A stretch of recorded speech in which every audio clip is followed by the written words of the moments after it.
Hello, good morning students. तो module के कुछ क्वेश्चंस लेते हैं जो अभी तक आपने कुछ क्वेश्चंस कर भी लिए हैं। ठीक है, तो कुछ और टिपिकल क्वेश्चंस लेते हैं, एक्स्ट्रा क्वेश्चंस करते हैं। ठीक है, जो और क्लियरिटी आया है हमारे फंक्शंस टॉपिक में। तो फर्स्ट क्वेश्चन हम जो ले रहे हैं क्या है, if F x is equal to 1 - x upon 1 + x, then F of F cos 2θ। इसकी वैल्यू हमसे पूछी है, F of F cos 2θ। Option क्या है हमारे पास, किसके इक्विवेलेंट होगा, या तो tan 2θ के, या sec 2θ के, या cos 2θ के, या फिर cot 2θ के इक्विवेलेंट होगा। तो कैसे करें, फंक्शन आपके पास ये है F X equal to 1 - x upon 1 + x। तो सबसे पहले हम इसको सॉल्व करते हैं, एफ कॉस 2θ। तो एफ कॉस 2θ क्या आ जाएगा आपके पास, ट्रिग्नोमेट्री क्वेश्चन है इसलिए ले रहे हैं हम। तो एफ कॉस 2θ का मतलब क्या हुआ, एफ एक्स फंक्शन था आपके पास, लेकिन एफ कॉस 2θ का मतलब क्या हुआ कि जहाँ जहाँ एक्स है वहाँ कॉस 2θ से को रिप्लेस कर देंगे, मतलब एक्स की जगह रिप्लेस कर देंगे कॉस 2θ से। तो एफ कॉस 2θ की वैल्यू आपके पास क्या बन रही है, 1 - cos 2θ अपॉन 1 + cos 2θ। ये टर्म बन गई। अब 1 - cos 2θ ट्रिग्नोमेट्री में ये फॉर्मूला है आपके पास, क्या है, 2 sin² θ। और अगर 1 + cos 2θ है तो ये फॉर्मूला बना आपका 2 cos² θ। ध्यान रखिएगा, 1 - cos 2θ है तो बना 2 sin² θ, और 1 + cos 2θ है तो 2 cos² θ। ये जब ट्रिग्नोमेट्री करेंगे तब भी आपको लर्न तो करना ही पड़ेगा। अब sin θ बाय cos θ कितना होता है, tan θ, लेकिन यहाँ क्या है, sin² θ बाय cos² θ। तो ये बन गया आपके पास tan² θ। तो एफ ऑफ cos 2θ की वैल्यू आई आपके पास कितनी, tan² θ। मतलब इस टर्म की वैल्यू आपके पास आ गई कितनी, tan² θ। तो अब आपको सॉल्व करना था क्या, एफ ऑफ एफ cos 2θ, इसकी वैल्यू निकालनी थी। और इस टर्म की वैल्यू आपके पास ऑलरेडी आ गई है क्या, tan² θ। तो आपको क्वेश्चन बन गया एफ tan² θ। अब एफ tan² θ की वैल्यू निकालनी है आपको, और आपके पास क्या है, एफ एक्स है। तो अब एक्स को रिप्लेस करना है tan² θ से। तो क्या टर्म बन जाएगी, 1 - एक्स की जगह आपने रखा tan² θ अपॉन 1 + tan² θ, ये रखा। अब 1 - tan² θ अपॉन 1 + tan² θ, ये किसका फॉर्मूला होता है, ये फॉर्मूला होता है cos 2θ का। क्लियर हुआ। तो क्या ऑप्शन आ गया, एफ ऑफ एफ cos 2θ के लिए आपने सॉल्व किया था तो एफ cos 2θ तो आ गया था एफ tan² θ। tan² θ वापस आपने एक्स की जगह रिप्लेस किया तो ये फॉर्म बन गई, और ये ओवरऑल फॉर्मूला किसका होता है, cos 2θ का। तो आपके पास ऑप्शन क्या आया, सी ऑप्शन, cos 2θ। तो इस टाइप से cos 2θ आपको दोनों तरफ से लाना होने चाहिए अब, कि 1 - tan² θ अपॉन 1 + tan² θ कितना होता है, cos 2θ। और cos 2θ को tan की फॉर्म में क्या लिख सकते हैं, 1 - tan² θ अपॉन 1 + tan² θ। ऐसे ही sin 2θ का फॉर्मूला होता है 2 tan θ अपॉन 1 + tan² θ। ठीक है, और tan 2θ का फॉर्मूला होता है इन टर्म्स ऑफ tan में, इन टर्म्स ऑफ tan में क्या फॉर्मूला होता है, 2 tan θ अपॉन 1 - tan² θ। ये सारे फॉर्मूले हम स्टडी किस में करेंगे, जब आप वाली करेंगे ट्रिग्नोमेट्री फॉर्म करेंगे उसमें भी स्टडी करेंगे। ये आपको दिख नहीं रहा है, मैं इसको यहाँ लिख देता हूँ। sin 2θ का फॉर्मूला क्या हो गया, 2 tan θ अपॉन 1 + tan² θ। क्लियर हुआ। तो अभी तो हमारे क्वेश्चन के अकॉर्डिंग क्या फॉर्म बनी है, cos 2θ। क्लियर हुआ। ये क्वेश्चन आया सन में, बस इसमें दिक्कत ये थी कि ट्रिग्नोमेट्री फॉर्मूले हमें लर्न नहीं थे, तो वो ट्रिग्नोमेट्री टॉपिक करेंगे तो अपने आप लर्न हो जाएंगे। ठीक है, जब आप प्रैक्टिस में रखेंगे उसको। अभी बस आपको बताया कि इसको ट्रिग्नोमेट्री फॉर्म में कैसे ले रहे हैं। क्लियर हुआ। और क्वेश्चंस करते हैं। नेक्स्ट क्वेश्चन है अब हमारे पास, given the function F x is equal to a⁻x plus a⁻−x whole divide by 2, जहाँ पर a बता रखा है a is greater than 2, then F X plus Y plus F X minus Y, ये किसके इक्विवेलेंट होगा, क्योंकि आपको ऑप्शन दे रखे हैं twice of F X F Y, या फिर एफ एक्स एफ वाई, या फिर F X by F Y. ये लास्ट ऑप्शन है नन ऑफ दिस। तो ट्राई कीजिए, इस टाइप क्वेश्चन आपने बहुत सारे कर रखे हैं, बताइए क्या आंसर आ सकता है इसका। और जिनको नहीं क्लियर है वो यहाँ देखिए क्या फॉर्म बना सकते हैं हम इसको। तो सबसे पहले हम देख रहे हैं एफ एक्स प्लस वाई। तो एफ एक्स प्लस वाई का मतलब क्या है कि एक्स फंक्शन हमारे पास है एफ एक्स फंक्शन में, तो जहाँ जहाँ एक्स है वहाँ हम क्या पुट कर दें, एक्स प्लस वाई। तो हम डायरेक्ट इसको लिख देते हैं कि F X plus Y plus F X minus Y. इसका आंसर हमें क्या मिलेगा, तो जब मैं x प्लस वाई पुट कर रहा हूँ, x को रिप्लेस कर रहा हूँ x प्लस वाई से, तो मुझे मिल रहा है A x plus Y plus X plus Y. जब मैंने यहाँ पुट किया तो ये आ गया माइनस का एक्स माइनस का वाई, ठीक है, होल डिवाइड बाय 2। और जब x माइनस वाई कर रहा हूँ x की जगह, तो क्या मिल रहा है A to the power x minus Y plus यहाँ माइनस फॉर्म हो जाएगा तो ये बन जाएगा A to the power minus का x प्लस का y। ये टर्म बन जाएगी होल डिवाइड बाय 2। यहाँ तक क्लियर हुआ। अब डिवाइड बाय 2 तो सब में कॉमन आ रहा है इन दोनों में, तो डिवाइड बाय 2 को तो हमने सिंगल फॉर्म में ले लिया, कॉमन एलसीएम ले लिया 2। अब ये प्लस फॉर्म में जो था इसको हम कैसे लिख सकते हैं कि इंडाइसिस फॉर्म के अकॉर्डिंग, ये आपको ध्यान है ना, A to the power n plus m है, तो हम इसको क्या लिख सकते हैं A to the power n A to the power m। Base same है, मल्टीप्लाई में है तो पावर ऐड हो जाती है, और डिवाइड के लिए क्या हो जाता है, माइनस हो जाता है। इसको ऐसे लिख सकते हैं ए एन माइनस एम जो है इसको आप लिख दोगे क्या, एन माइनस वाली टर्म को क्या लिख दोगे, A to the power n upon A to the power m। Base same है तो पावर सेपरेट हो जाती है ना, तो इसको लेफ्ट हैंड साइड को राइट हैंड साइड इस फॉर्म में लिख सकते हैं और इसको ये लिख सकते हैं। दोनों टर्म से आपको लर्न रहना चाहिए। तो हम डिविजन फॉर्म में ना जाते हुए हमने इसको सिंपलेस्ट फॉर्म में लिख दिया।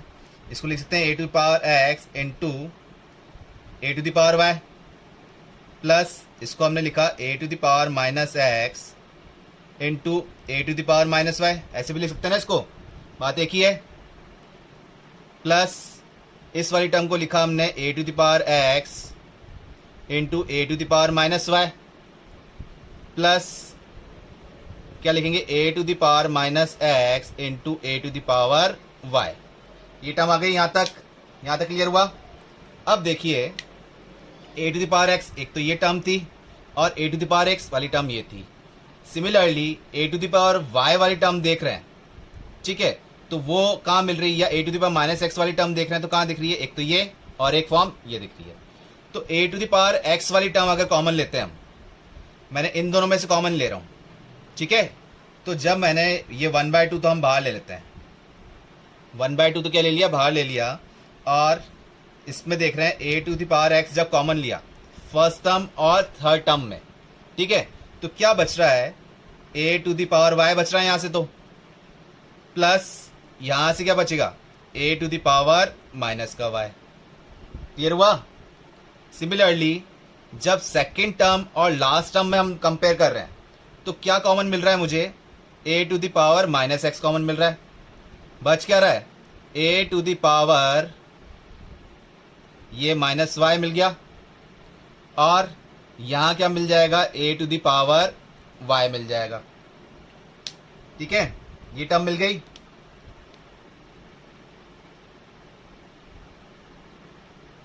ठीक है, ये टर्म मिल गई। अब दोनों में कंपेयर कर रहे हैं तो क्या मिल रहा है हमें, A to the power Y plus A to the power minus Y common आ रहा है दोनों में।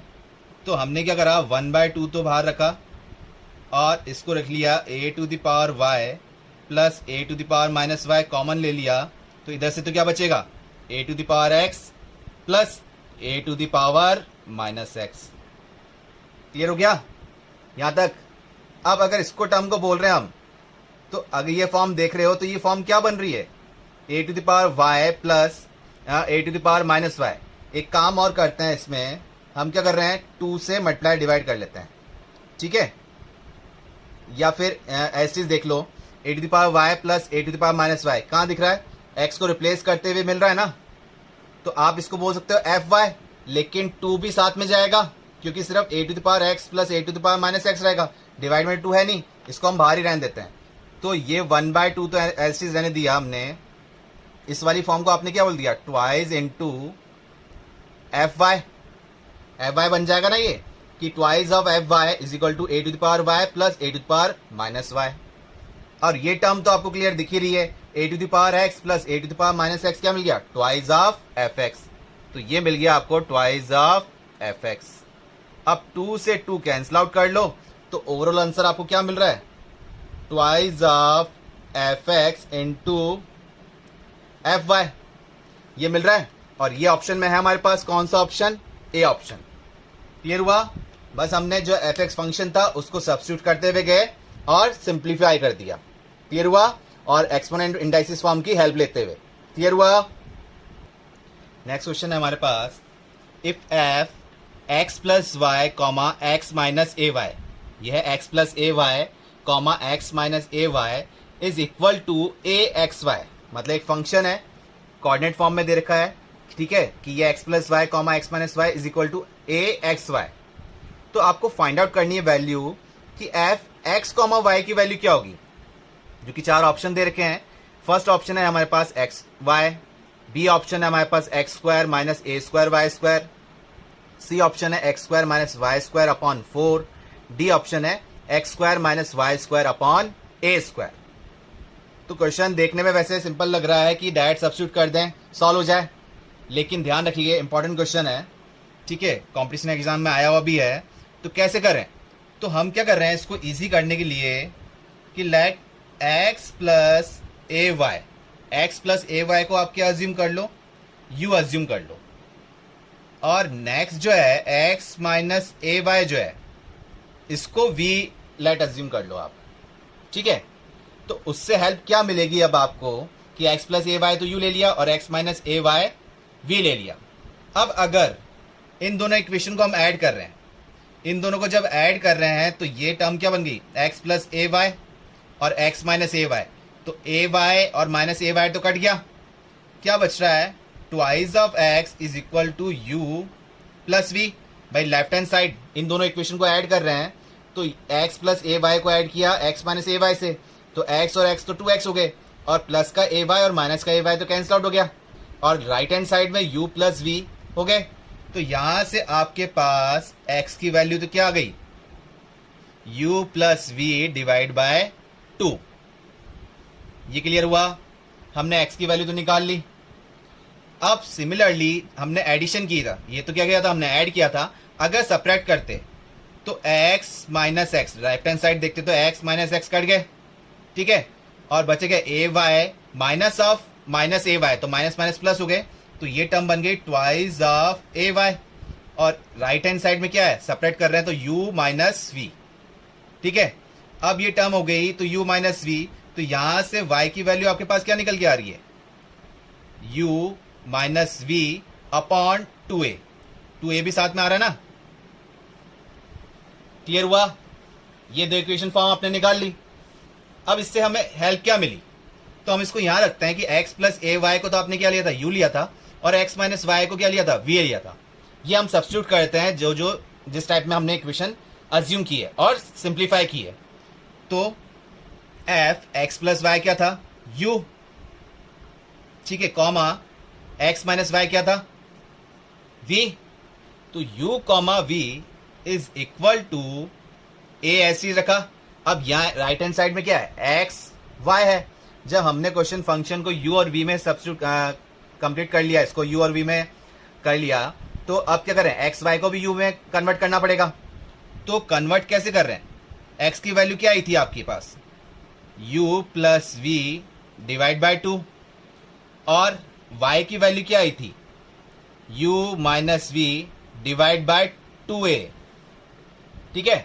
तो क्लियरली दिख रहा है a से a तो कैंसिल आउट हो गया और u plus B U minus V क्या बन गए, ये आपकी टर्म बन गई u स्क्वायर माइनस का v स्क्वायर अपॉन 2 इंटू 2, कितना बन गया, 4।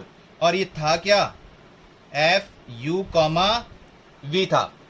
तो आपका u कॉमा v इस फॉर्म में आंसर आया है।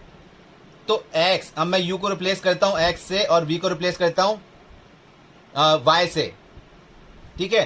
तो f x कॉमा y, अब अगर मैं इसमें u और v, ये नहीं कि सर हमने तो x ये अज्यूम किया था, y अज्यूम ये किया था।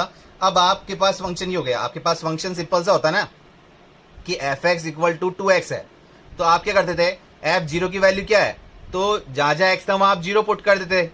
f1 की वैल्यू क्या होती है, जहां जहां x है वहां आप 1 पुट करते हो। f-1 की वैल्यू क्या होती है, जहां जहां x है आप -1 करते हो। और तो f(y) की वैल्यू क्या होती, जहां जहां x है आप वहां y कर देते। तो ऐसे u, v फंक्शन फॉर्म है, तो आपने इसको सॉल्व कर दिया किसमें, f(x, y) में। मतलब u को x बोल दिया, v को y बोल दिया। तो यहां u था जो x हो गया, और ये y² हो गया अपॉन 4। क्लियर हुआ। तो आपका ऑप्शन ऐसे कहीं मिल रहा है, x² - y² अपॉन 4। क्लियर हुआ। तो ये फंक्शन था, हम सब्स्टिट्यूट कर सकते हैं इस फॉर्म के अकॉर्डिंग। क्लियर हुआ। पहले तो हमने u और v अज्यूम किया, सिंप्लीफाई किया, सिंप्लीफाई करके एक सिंपलेस्ट फॉर्म में बनी हमारे पास। और x और y क्यों लेकर आए, क्योंकि हमने अज्यूम किया था u और v, तो ठीक है, तो इसको सब्स्टिट्यूट करने के लिए वापस x और y में कन्वर्ट किया, तो हमें ये x y में रिलेशन मिल गया। तो क्लियर हुआ। सी ऑप्शन कैसे आया सन में, इंपॉर्टेंट क्वेश्चन है। नेक्स्ट क्वेश्चन है हमारे पास, if f(x) is equal to 1 by √(x) plus 2 √2x minus 4 plus 1 by x minus 2 √2x minus 4, 4x is greater than 2। ये टर्म क्यों लिखी है, क्योंकि हमसे यहाँ पता है कि 2x माइनस 4 वाली कंडीशन ये क्या होनी चाहिए, पॉजिटिव होनी चाहिए ना। तो रूट में कंडीशन क्या होगी, हमेशा x इज ग्रेटर देन 2 वाली कंडीशन लेंगे तो ये पॉजिटिव फॉर्म मिलता जाएगा। वो तो आपको पता है डोमेन के अकॉर्डिंग। तो अब इसको सॉल्व करना है हमें और बताना है f11 की वैल्यू क्या है, 7/6, 5/6, 6/7 या फिर 5/7। तो डायरेक्ट अगर पुट करते हैं तो कैलकुलेशन थोड़ी टिपिकल हो सकती है। अगर हम इसको सिंप्लीफाई करें तो क्या सिंप्लीफाई कर रहे हैं, ये है, तो पहले इसका हम एलसीएम ले लें। तो एलसीएम कैसे ले रहे हैं कि f(x) इज इक्वल टू, ये वाली टर्म कहाँ आ जाएगी, यहाँ आ गई, x minus twice of under root, ये क्या बन रहा है 2x माइनस 4, ठीक है, प्लस ये टर्म इधर गई हमारे पास, तो क्या बन जाएगा x plus twice of under root 2x minus 4। Same term है, बस यहाँ माइनस है और यहाँ क्या आ गया, प्लस आ गया, होल डिवाइडेड बाय, ये मल्टीप्लाई में हो गए। तो मल्टीप्लाई में हो गए तो सेम कंडीशन है, आपको पता है इस टाइप से कि √a इंटू √b को जब मल्टीप्लाई करते हैं तो क्या लिख सकते हैं, इसको इस टाइप से लिख सकते हैं, √ab लिख सकते हैं ना इसको ऐसा। तो ये एक ही रूट में हो जाएंगे, तो x plus twice of this and x minus twice of this, तो मतलब a प्लस बी और a माइनस बी। a तो हमारी टर्म क्या बन गई, x plus twice of this term, और b टर्म क्या बन गई, a x minus twice of this term. तो इसको मल्टीप्लाई किया तो a इंटू बी बना, लेकिन दोनों टर्म सेम थे, तो a plus B, a minus B क्या हो जाते हैं, a² माइनस का b²। तो रूट के अंदर जब हम इसको सॉल्व कर लेते हैं एक बार कि x प्लस 2 और इसको टर्म को सॉल्व किया तो ये टर्म बन रही क्या, x², और ये वाली टर्म क्या बन जाएगी, माइनस ऑफ 2 का स्क्वायर, 2 का स्क्वायर कितना हो जाएगा 4, और 2x माइनस 4, ये आ गया हमारे पास, कैसे रूट ओपन हो जाएगा ना, तो a² माइनस b² फॉर्म बन गई। अब इसको जब हम ओपन कर रहे हैं तो x², और ये पूरा किसके अंदर था, रूट के अंदर चल रहा है अभी, तो x² माइनस का 8x, और माइनस माइनस ये क्या हो जाएंगे प्लस 16, ये भी रूट में। तो ये टर्म आपको क्या दिख रही है, क्या फॉर्मूला बन गया, ये बन गया हमारे पास x माइनस 4 का होल स्क्वायर बन गया ना, x² प्लस 4 माइनस प्लस 4 का square minus twice of 4 into x, ये बन गया। तो रूट में था तो इसका मतलब x माइनस 4 का होल स्क्वायर रूट हट जाएगा, तो डिनोमिनेटर में हमारी टर्म क्या आ गई, ओनली x माइनस 4। क्लियर हुआ। अब दिक्कत ये है कि अभी भी रूट फॉर्म में, ठीक है। अब क्या है, सिंप्लीफाई करें इसको, क्या करना चाहिए अब हमको, तो हमने क्या करा, स्क्वायरिंग कर दी। अब क्या कर रहे हैं, स्क्वायरिंग कर देते हैं बोथ साइड, तो इधर तो हो गया f(x) का होल स्क्वायर। भाई रूट फॉर्म हटाने का तरीका क्या है, या तो रेशनलाइज करें या फिर स्क्वायरिंग कर दें। तो रेशनलाइज तो हमने कर लिया, एक टर्म हट गई हमारे पास से। अब दोबारा जब स्क्वायरिंग कर रहे हैं तो a का स्क्वायर प्लस b का square and twice of this, तो इसका जब स्क्वायर कर रहे हैं तो क्या बचेगा, x सिर्फ रूट हट जाएगा, twice of under root 2x minus 4, और इधर जब स्क्वायर कर रहे हैं तो क्या टर्म बच रही है हमारे पास, x plus twice of under root 2x minus 4, ये टर्म बचेगी ना, and a square plus b square and plus twice of A B, twice of A B के जब हम कर रहे हैं सॉल्व, तो इसको जब मल्टीप्लाई किया था हमने तो क्या टर्म मिली थी, x माइनस 4 मिला था ना, तो ये लिख दिया हमने x माइनस 4। क्लियर था ना, अभी इनको ही तो मल्टीप्लाई किया था हमने, ठीक है।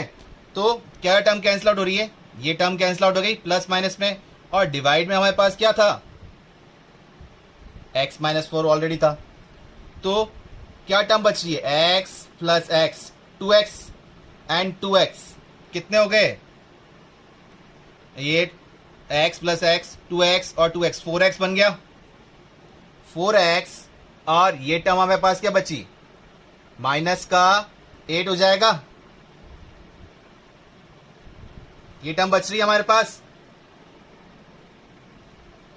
तो ये तो बन गया 4x माइनस 8, और डिवाइड में क्या था हमारे पास, x माइनस 4, ये हमने स्क्वायर किया था यहां पर, तो इसका स्क्वायर होगा ना ये, ठीक है। तो एफ एक्स का स्क्वायर जो आया आपके पास क्या आया, 4x minus 8 upon x minus 4, तो एफ एक्स क्या आ जाएगा आपके पास, यहां से एफ एक्स स्क्वायर रूट ले लेते हैं, तो या फिर आप डायरेक्ट वैल्यू निकाल लीजिए। वैल्यू किस पे थी हमारे पास, क्या क्वेश्चन में पूछा था, F11 की वैल्यू, तो जब F11 निकाल रहे हैं और उसका होल स्क्वायर है तो टर्म कर लेते हैं, तो यहां जब 11 रखा तो ये हो जाएगा 44 माइनस 8, डिवाइड में यहाँ 11 रखा तो ये 7 का स्क्वायर बन गया, तो ये टर्म तो आ गई हमारे पास 36 अपॉन 49, तो अब स्क्वायर रूट ले रहे हैं तो F11 की वैल्यू क्या आ गई, 6/7। क्लियर हुआ, सी ऑप्शन मिल गया हमें, आया सन में। तो ये एक पूरा कैलकुलेशन बेस्ड था, आप डायरेक्ट वैल्यू पुट करके भी सॉल्व कर सकते थे, लेकिन वो रूट में थोड़ा ज्यादा कॉम्प्लिकेटेड फॉर्म बन जाती, आप वैसे डायरेक्ट वैल्यू पुट करके भी कर सकते थे। तो क्लियर हुआ, इस टाइप के क्वेश्चन जब भी आएंगे रूट फॉर्म में तो कैसे सिंप्लीफाई करना है, ये समझ में आया आपका आंसर। नेक्स्ट क्वेश्चन है हमारे पास, if F x is equal to x upon x minus 1 is equal to 1/y, then f y की वैल्यू पूछी हमसे, और ऑप्शन सारे किस में, एक्स फॉर्म में ही है। क्या है, या तो एक्स है, या फिर एक्स प्लस 1 है, या एक्स माइनस 1 है, या फिर 1 माइनस एक्स है। तो एफ वाई पूछा है तो देखने में कितना सिंपल लग रहा है कि F X function is equal to x upon x minus 1 है, तो एफ वाई क्या हो जाएगा, एफ वाई हो गया हमारे पास वाई अपॉन वाई माइनस 1, ये टर्म बन जानी चाहिए, लेकिन देख रहे हैं यहां पर तो y और y माइनस 1 इस टाइप से फॉर्म है ही नहीं, तो हमको सबसे पहले क्या बनानी पड़ेगी, y और y माइनस 1 ये टर्म बनानी पड़ेगी, उसके बाद ही हम बता पाएंगे कि एफ वाई की वैल्यू क्या है। तो x अपॉन, अपने क्वेश्चन के अकॉर्डिंग देखा, x upon x minus 1 is equal to 1 upon y, ठीक है, ये टर्म दे रखी है। तो यहां अब हम क्या कर रहे हैं, डिविडेंडो अप्लाई कर देते हैं। कंपोनेंडो डिविडेंडो को पता है ना आपको, a बाय बी है, कंपोनेंडो लगाते हैं तो क्या हो जाएगा, a plus b divide by b, ये तो था हमारे पास किसके लिए, कंपोनेंडो के लिए, ठीक है, और डिविडेंडो लगाते हैं तो क्या हो जाता है कि b माइनस ए अपॉन बी, ये हो जाएगा किसके लिए, a बाय बी वाली टर्म को जो हम सॉल्व कर रहे हैं, अगर कंपोनेंडो लगाते हैं तो a plus b by b, dividendo लगाते हैं तो b minus a by b. तो यहां हम अप्लाई कर रहे हैं डिविडेंडो, क्यों, क्योंकि हमको y टर्म ऊपर चाहिए, तो हम कोशिश कर रहे हैं, ये तो कैलकुलेशन वाला पार्ट है, तो अप्लाई डिविडेंडो, डिविडेंडो अप्लाई कर रहे हैं तो क्या बन रहा है, x माइनस, ये b है ना, तो x माइनस 1 माइनस का x, डिवाइड में रह गया हमारे पास x minus 1, is equal to, यहां टर्म बन गई y माइनस 1 अपॉन y। तो क्या टर्म बन गई, x से x कैंसिल आउट हो गया, यहां में मिला minus x upon x minus 1, और यहां टर्म बन रही है y माइनस 1 अपॉन y। अब इतना हमने सिंपल कर लिया, सिंपली फॉर्म में लिया है, सिंपलेस्ट फॉर्म में चाहिए क्या, y अपॉन वाई माइनस 1। तो इसको हम रेसिप्रोकल कर सकते हैं, तो रेसिप्रोकल किया तो क्या बन गया, इस टर्म को रेसिप्रोकल कर रहे हैं तो क्या बन रहा है, x माइनस 1 अपॉन माइनस का 1 is equal to y upon y minus 1। तो y upon y minus 1 term मिल गई, इस माइनस साइन को शिफ्ट कर दें तो y अपॉन वाई माइनस 1 की वैल्यू क्या मिली आपको, माइनस का x प्लस का 1। तो एफ वाई किसके इक्विवेलेंट था, y अपॉन वाई माइनस 1, और y अपॉन वाई माइनस 1 किसके इक्विवेलेंट था, माइनस एक्स प्लस 1, मतलब के 1 माइनस एक्स किसके इक्विवेलेंट आया, 1 माइनस एक्स। तो है आपके पास ऑप्शन में 1 माइनस एक्स। ठीक है, तो कैलकुलेशन पार्ट के अकॉर्डिंग आप हीट एंड ट्रायल मेथड में आप किसी टर्म से मल्टीप्लाई डिवाइड भी कर सकते हैं, कि कोई टर्म आपको कैलकुलेशन में चाहिए कि 2 से मल्टीप्लाई चाहिए तो 2 से मल्टीप्लाई कर सकते हैं, लेकिन उसको डिवाइड भी करना पड़ेगा। अगर कोई टर्म आपको फॉर्मूले के लिए एडिशन फॉर्म में चाहिए तो आप वो ऐड भी कर सकते हो, लेकिन आपको वो सेपरेट भी करना पड़ेगा। ऐसे ही कंपोनेंडो डिविडेंडो ये भी कैलकुलेशन का ही पार्ट है, जो कि आपने किया होगा पहले। आया सन में आपको।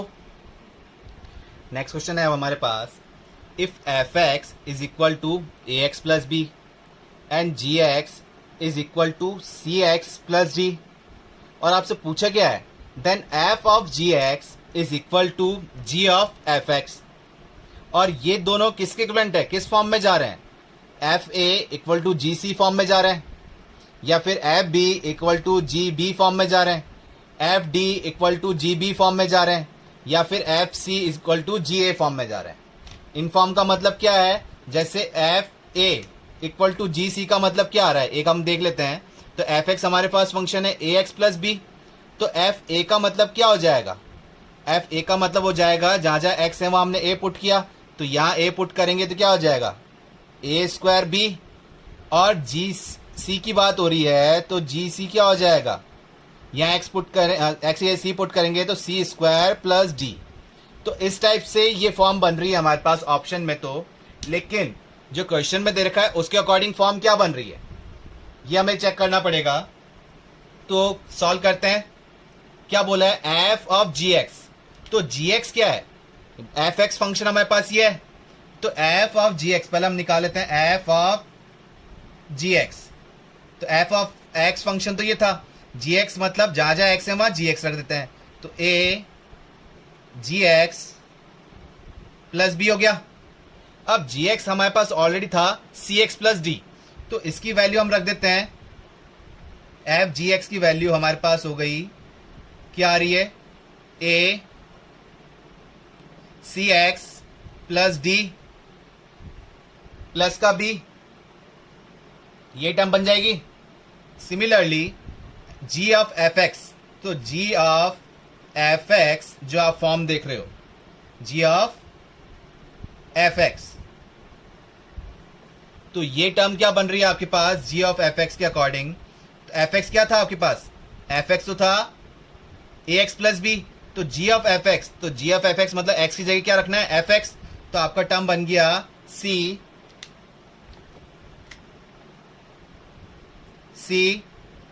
एफ एक्स प्लस का डी, यही बनेगा ना। तो एफ एक्स क्या था, ए एक्स प्लस बी, तो जी ऑफ एफ एक्स आपके पास क्या आ गया, सी ए एक्स प्लस बी, ठीक है, ये एफ एक्स की जगह आ गया हमने, और ये डी ऐसे रख दिया। अब क्वेश्चन में क्या बोला है, F of g x is equal to g of F x, तो f of g x is equal to g of F x जो हम कर रहे हैं, ठीक है। तो ये टर्म क्या बन के आ रही है, एफ ऑफ जी एक्स आपने निकाला था क्या, ये वाली टर्म, इसको हम सिंप्लीफाई करके लिख लेते हैं कि a c x plus a d plus का b is equal to g of F x. तो जी ऑफ एफ एक्स क्या टर्म बन के आ रही है, ये वाली, इसको सिंप्लीफाई कर लेते हैं तो ये बन जाएगा a c x plus c b plus d, ये टर्म बन गई। तो क्या दिख रहा है इन दोनों में, ए सी एक्स कैंसिल आउट हो गया, तो क्या टर्म रह गई आपके पास, ए डी प्लस बी, इधर तो रह गई ये, और इधर टर्म रह गई सी बी प्लस डी, ये टर्म रह गई। अब इसको हम शिफ्टिंग नहीं कर रहे हैं क्योंकि इक्वल टू फॉर्म में ही हमें ऑप्शन दे रखे हैं। तो अब ऑप्शन पकड़िए कौन सा आ रहा है, देखिए यहां पर ए एक्स प्लस बी, मतलब एक्स की जगह रिप्लेसमेंट हुआ होगा एफ एक्स वाले फंक्शन में। तो यहां ए के साथ में क्या मल्टीप्लाई हो रहा है, डी, तो हम इसको एफ डी लिख सकते हैं, क्या लिख सकते हैं ना, एफ डी लिखूंगा तो क्या हो जाएगा, ए डी प्लस बी बन जाएगा। क्लियर हुआ। अब ये हो रहा है सी बी प्लस डी, तो सी वाली कंडीशन कहां थी, सी एक्स प्लस डी, तो एक्स ही रिप्लेस हो रहा है, तो यहां अगर बी रख दूं तो सी बी प्लस डी बन रहा है, तो मतलब ये टर्म क्या बन गई, जी बी, तो ये बी पर कर दूंगा एक्स की जगह तो क्या होगा, सी बी प्लस डी बन जाएगा। तो ऑप्शन क्लियर हो गया हमारे पास। तो ए ऑप्शन नहीं है, बी ऑप्शन नहीं है, कौन सा मिल गया, C option, f d equal to g b. और अगर हमको क्लियर नहीं है तो हमने क्या, हमारा फाइनल आंसर तो ये आया। आप सारे ऑप्शन चेक कर लीजिए, जैसे फर्स्ट ऑप्शन हमने देखा था ना कि ये फॉर्म बन रही है, a square plus b and c square plus D.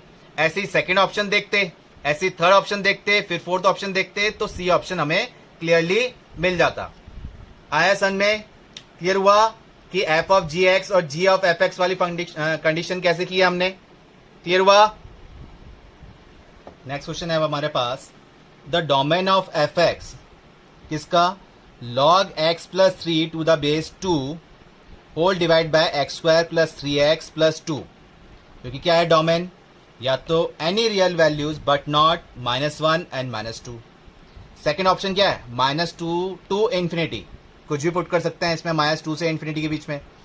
C option है any real value but not -1 -2 and -3। और लास्ट ऑप्शन है -3 टू इन्फिनिटी में कुछ भी पुट कर सकते हैं, -3 से इन्फिनिटी के बीच में कुछ भी पुट कर सकते हैं बट नॉट -1 एंड -2। क्लियर हुआ। तो ये चार ऑप्शन आपके पास हैं, तो इन 4 ऑप्शन में से बताइए कौन सा ऑप्शन क्लियर होगा। फटाफट सॉल्व कीजिए, ये क्वेश्चन आपने कर रखे हैं, और जिनको क्लियर नहीं है वो यहाँ देखिए। तो आपको ध्यान है कि हमने एक फंक्शन किए थे कि सम, सब्ट्रैक्शन, मल्टीप्लिकेशन और डिवीजन फॉर्म, एफ प्लस जी, इस टाइप से किए थे ना आपने। 2 फंक्शन किए थे कि एफ प्लस जी, और फंक्शन किया था एफ माइनस जी, और फंक्शन किया था एफ इंटू जी, और फंक्शन किए थे एफ बाय जी। तो ये फंक्शन जब आपने किए थे ऑपरेशंस वाले, तो इनमें क्या था, डोमेन क्या होना चाहिए था, कॉमन, मतलब एफ वाले फंक्शन को हम डोमेन D1 बोल रहे थे, और सेकेंड वाले फंक्शन के डोमेन को क्या बोल रहे थे, D2। तो इन दोनों का जो कॉमन डोमेन आ रहा था वही डोमेन हम डिसाइड कर रहे थे। क्लियर है। तो ये किस फॉर्म में है, डिवीजन फॉर्म में, मतलब के एफ बाय जी। तो एफ बाय जी वाली कंडीशन में आपने एक टर्म और ध्यान रखी थी कि जी फंक्शन नॉट इक्वल टू 0, ये वाली टर्म 0 नहीं होनी चाहिए। क्लियर है। तो ध्यान आया आपको कौन से रूल की बात हो रही है, आप कर सकते हैं, करिए फटाफट। बाकी यहां देखिए क्या कर रहे हैं इसमें हम, कि कंडीशन क्या है, log 2, अगर हम इसको, इस वाले फंक्शन को तो बोल देते हैं एच एक्स, और इस वाले फंक्शन को बोलते हैं जी एक्स। ठीक है, क्योंकि एफ एक्स ऑलरेडी फंक्शन दे रखा है ना। तो एच एक्स फंक्शन की जब हम बात कर रहे हैं, मतलब के log x plus 3 to the base 2, तो log का डोमेन क्या है, x plus 3 is greater than 0, यही ना। ये फंक्शन क्या होना चाहिए, ग्रेटर देन 0 होना चाहिए, मतलब कि x की वैल्यू क्या होनी चाहिए, -3 से अबाव। तो एच एक्स ये था, तो इसको हम D1 बोल देते हैं कि D1 जो डोमेन है वो आपके पास क्या आ रहा है, -3 टू इन्फिनिटी, -3 इंक्लूड नहीं है, तो -3 टू इन्फिनिटी, ये तो आ गया D1 फर्स्ट का डोमेन। और दूसरा जो आपने माना था फंक्शन, क्या माना था, जी एक्स फंक्शन माना था, तो g x is equal to x square plus 3x plus का 2। इसके जब आप फैक्टर लेते हैं तो क्या बन रहा है, x plus 1 and x plus 2, ये फैक्टर बन रहा है ना। तो ये जी एक्स फंक्शन डिनोमिनेटर फॉर्म में है, तो ये नॉट इक्वल टू 0 रहना चाहिए हमारे पास। क्लियर हुआ ना। तो ये 0 कब बनेगा, या तो x की वैल्यू -1 लोगे तब 0 बनेगा, या फिर x की वैल्यू -2 लोगे तब 0 बनेगा। तो इसका मतलब क्या हुआ कि x की वैल्यू -1 नहीं लेनी, -2 नहीं लेनी। तो जी एक्स के डोमेन के अकॉर्डिंग जो D2 सेकंड जो डोमेन आया हुआ हमारे पास क्या है, any real number but not -1 and -2। Clear हुआ। ये सेकंड डोमेन आ गया। फर्स्ट डोमेन आपके पास ये था, सेकंड डोमेन आपके पास ये था, और कंडीशन हम क्या लेते हैं, दोनों का कॉमन डोमेन। तो दोनों का कॉमन डोमेन क्या आएगा, क्या आ रहा है इसमें, इसमें तो आ रहा है any real values but not -1 -2, लेकिन इसमें क्या आ रहा है, -3 से इंफिनिटी तक जा रहा है। तो कंडीशन क्या होगी, -3 टू इंफिनिटी वाली। अगर कॉमन डोमेन देख रहे हैं तो क्या मिल रहा है हमें, डोमेन जो मिल रहा है वो क्या मिल रहा है, -3 टू -3 पे जाके आपको कहां रुकना पड़ेगा, -1 पे रुकना पड़ेगा, क्योंकि -1 वो कंसिडर नहीं कर रहा है। तो -3 टू -1 यूनियन -1 टू -2 इंक्लूड नहीं कर रहा है, -2 सॉरी -3 से -2 जाएगा ना, पहले ये टर्म जाएगी -2, ठीक है। फिर -2 से ये टर्म गई -1, ठीक है। और -1 से तो अबाव जाएगा ही जाएगा ना, वो तो इसमें भी कंसीडर कर रहा है भाई। इसमें कंसीडर क्या नहीं कर रहा था, -2 एंड -1। तो कौन सा ऑप्शन मिल रहा है इसमें से आपको, ठीक है। कॉमन डोमेन हमारे पास ये आ गया। अब ए ऑप्शन क्या दे रहा है, real values but not -1 and -2। वो तो सिर्फ क्या था, D2 था, जबकि हमारे पास इस फॉर्म में आ रही है। तो ये टर्म गलत हो गई। इसके अंदर तो क्या आ रहा है, -4 -5 ये भी ले रहा था, लेकिन वो हमारे पास आएगा नहीं। बी ऑप्शन क्या था, -2 से इंफिनिटी। तो -2 से इंफिनिटी नहीं आ रहा है, कि -2 से -1, तो -1 भी आएगा बीच में, तो -1 तो वो इंक्लूड कर ही नहीं रहा है। तो ये वन ऑप्शन भी गया। सी ऑप्शन था आपका, रियल वैल्यूज बट नॉट -1 -2 -3। तो -1 -2 -3 तो नहीं ले रहा, वो तो ठीक है, लेकिन इसका मतलब क्या आ रहा है, -4 -5 -7 तो ये तो ले रहा है, लेकिन यहां तो नहीं ले रहा ना। तो ये ऑप्शन भी गया। डी ऑप्शन के अंदर क्या था कि -3 टू इंफिनिटी बट नॉट -1 -2। तो ये सही है, -3 से इंफिनिटी, यही इसने बोला था कि any real number but not -1 -2, और इसने क्या बोला, -3 से इंफिनिटी कुछ भी लो। तो -3 टू इंफिनिटी आ रहा है, बट हम इसमें क्या हटा देंगे, -1 एंड -2। वही किया ना, -3 से -2 तक रुक गए, -2 कंसिडर नहीं किया, -2 से -1 तक रुक गए, -1 इंक्लूड नहीं किया, ना ही -2 इंक्लूड किया, फिर -1 से अबाउ तो सारी वैल्यू इंक्लूड कर ली। तो क्लियर हुआ। तो कौन सा ऑप्शन मिल रहा है हमें, डी ऑप्शन। तो क्लियर हुआ, आया समझ में आपको इस टाइप क्वेश्चन। तो क्वेश्चन कैसे भी हो आपको सिंप्लीफाई करना आना चाहिए, फंक्शन के रूल्स क्लियर रहने चाहिए। आया समझ में।